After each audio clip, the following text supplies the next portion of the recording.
आज ईद उल दुआ हम हमारे जनरल भाषा में इसे बकरीद ईद कहते हैं। आज बकरीद ईद के मौके पर मैं तमाम हमारे देशवासियों को,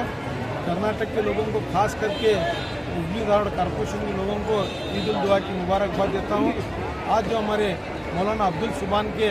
नेतृत्व में जो है हम प्रार्थना की है ईदगाह मैदान हुबली में, खास करके जो उन्होंने दुआ की कि हम देश के सभी वासी, हिंदू, मुस्लिम, सिख, ईसाई, हम सब एक मिलकर देश के डेवलपमेंट में हम अपना हाथ बटाएं और बाहर की जो ताकतें हमारे ऊपर जो बुरी नज़र उठाती है, हमारे देश के खिलाफ आती है, तो हम हिंदुस्तान में सब एक होकर उनके खिलाफ आवाज़ उठाएं। और मौलाना ने ये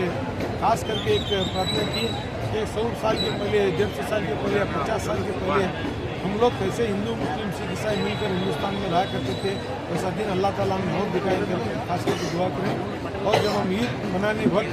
किसी हमारे हिंदू भाई को या किसी दूसरे मज़हब के लोगों को ठेस न पहुँचाएं, बस ईद बनाने की हम लोगों से अपील की है। तमाम लोग उनकी अपील को से सहमत हैं और एक बार आपके माध्यम से सभी को ईद उल दुआ की मुबारकबाद देता हूँ।